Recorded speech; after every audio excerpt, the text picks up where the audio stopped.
നമസ്കാരം. പുതിയൊരു വീഡിയോയിലേക്ക് എല്ലാവർക്കും ഹാർദമായ സ്വാഗതം. എവിക്ഷനുമായി ബന്ധപ്പെട്ട ഒരു ന്യൂസാണ്. അതായത് ജാൻ മണി ഔട്ടായി. ഞാൻ എപ്പോഴും പറയുന്നത് ഔട്ടായി എന്നാണല്ലോ. പക്ഷെ എനിക്കിപ്പോൾ അറിയാൻ കഴിഞ്ഞത് ജാൻ മണി ഔട്ടാകും എന്നുള്ളത് ഏതാണ്ട് 100% കൺഫേം ആയിട്ടുള്ള ഒരു ന്യൂസ് നമുക്ക് കിട്ടിയിട്ടുണ്ട്. ഔട്ടാകും എന്നുള്ളത്, അതായത് അവിടെ ചെല്ലുമ്പോൾ അവർക്ക് മനസ്സിലാവും ആരെയാണ് ഔട്ടാക്കാൻ പോകുന്നത് എന്നുള്ളത്. അപ്പോൾ ജാൻ മണി ഔട്ടാകും എന്നുള്ള ന്യൂസ് കിട്ടി. ഇതുവരെ എവിക്ഷൻ നടന്നിട്ടില്ല എന്നാണ് ഞാൻ അറിഞ്ഞത്. പക്ഷെ ജാൻ മണി ഔട്ടാകും എന്നുള്ളൊരു ന്യൂസ് നമുക്ക് കിട്ടിയിട്ടുണ്ട്. അപ്പോൾ ഒന്ന് ജാൻ മണി, പിന്നെ പല ന്യൂസുകളും വരുന്നുണ്ട്. ജാൻ മണിയും ഈ പറഞ്ഞ പോലെ മറ്റാരും ശ്രീരേഖയും ഔട്ടായി എന്നുള്ളൊരു ന്യൂസ് വരുന്നുണ്ട്. അതിനെക്കുറിച്ച് എനിക്കൊരു വിവരവുമില്ല. എനിക്ക് അങ്ങനെ ഒരു ന്യൂസ് കിട്ടിയിട്ടുമില്ല.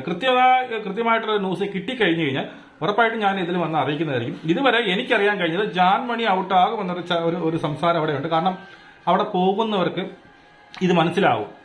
അതുമായി ബന്ധപ്പെട്ട് നിൽക്കുന്നവർ ആരെയാണ് ഔട്ടാക്കാൻ പോകുന്നത് എന്നുള്ളത് അവർക്ക് മനസ്സിലാവും. അങ്ങനെ കിട്ടിയ ഒരു ന്യൂസാണ് ജാൻ മണി ഔട്ടാകും.